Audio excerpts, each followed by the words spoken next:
Battle's not yet done. It's better to conserve our strength. Prepare for a strike that will prove decisive.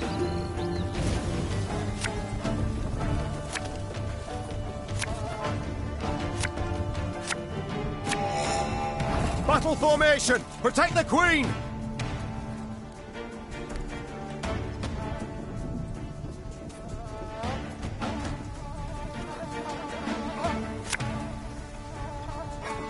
One bullet's all I need.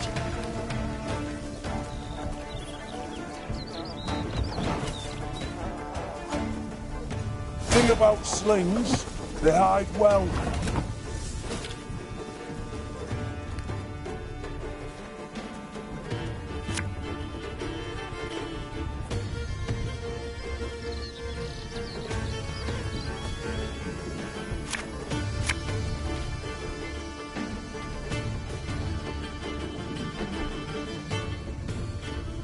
Give me a target.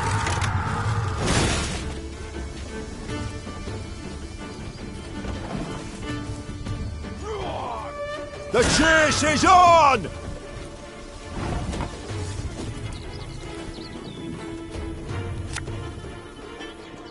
Aye.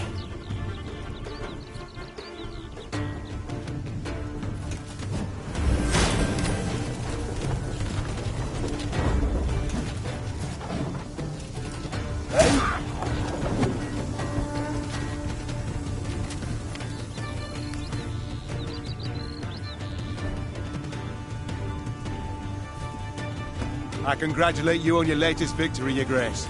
The bandits stood not a chance.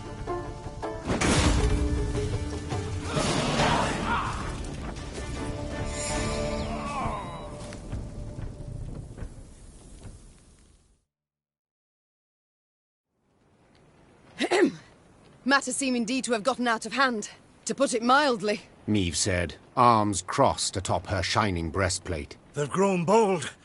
Doubtless after the raid on the manor, the tax collectors. I've not heard of an ambush on the high road afore. Caldwell explained, avoiding his liege's wrathful gaze. Enough, Caldwell. We must put things right. Come! The Queen's retinue set out, cavalry in front, infantry and arbalists close behind, and, following in the rear, the bandits, bound in chains.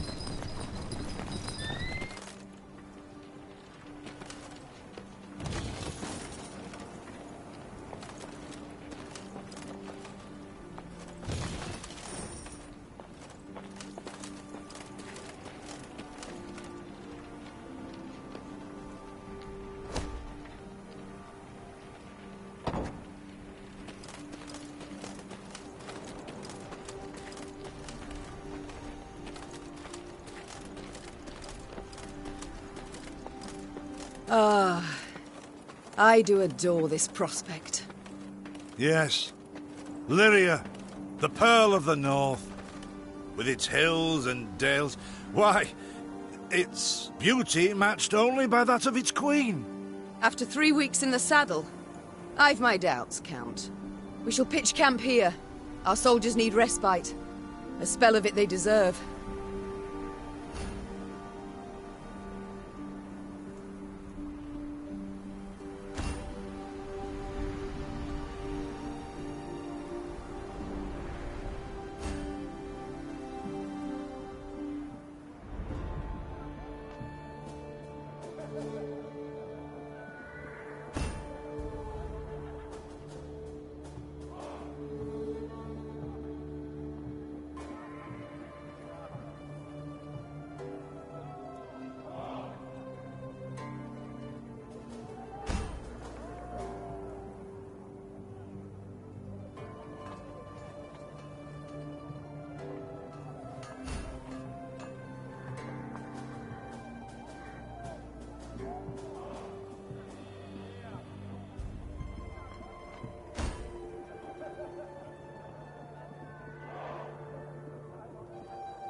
A bit of respite, Reynard?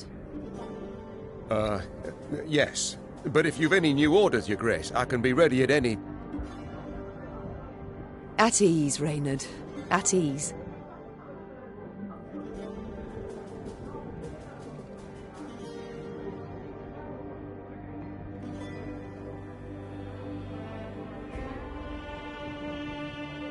Don't you find it wearisome sitting alone? Wouldn't you prefer another's company? Swapping tales with the innkeep, even? Your concern, I most appreciate, Your Grace. But I prefer silence. Has it always been thus with you? Ever a man apart? Quite the contrary, Your Grace. As a youth, I gloried in company, delighted in conversation. So what was it that changed you? That delight nearly cost me my head. But do you truly not know the tale, milady? How I came to be your departed husband's aide? I don't, but would gladly hear it. I had but 20 winters behind me when I enlisted. Yet I was granted the rank of lieutenant from the start, not by merit, but by birth. The respect of veteran officers, both my peers and seniors, that they could not grant, nor did I deserve it. To earn that respect became my driving aim, and to seem wise beyond my years, I began spouting off about the king's decisions. This maneuver Reginald botched, that he failed to think through, and yet elsewhere he'd blundered like a schoolboy.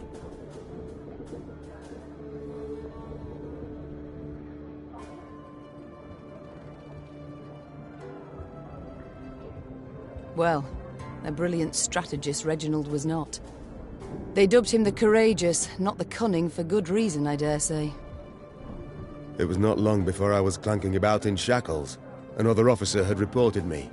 I was charged with lèse-majesté. The court-martial took but a quarter of an hour to deliver verdict and sentence. I was guilty of treason, and the noose awaited me. But Reginald first stayed the execution, then ordered that I repeat every word I'd uttered about his person or deeds. Soaked with sweat, my voice cracking, I did as he ordained. Reginald listened, raptly and silently, and when I'd finished, he declared I was right. He then appointed me his personal aide. A clever lad like you, I can always use at my side. Indeed. Though hardly sharp himself, wisdom in others Reginald both recognized and heeded. It was then I swore two things. Firstly, never again to wag my tongue like a fool. Secondly, never to betray his trust. And you never did. Know what he told me moments before he passed? Trust none of them, Meave. Save Reynard. The old sod was right about that, at least.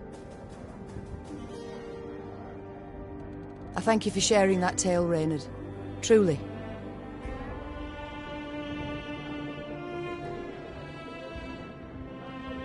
Alas, I've come to fear Willem might simply not be cut out to be a king, let alone a good one. A harsh judgment, Your Grace. Let's not be hasty. The prince is but 16 summers to him. And is thus fully grown. The crown he should be able to bear at his age. Yet I left the land in his care for but a few months, and look what's become of it. Bandits roam and loot unchecked. We might yet learn of mitigating circumstances, events beyond his control. Would that it were so, Reynard. Would that it were so. Elsewise we must hope Ancaeus will demonstrate more wit than his brother, though I see little chance of that either. It's time I attended to other matters.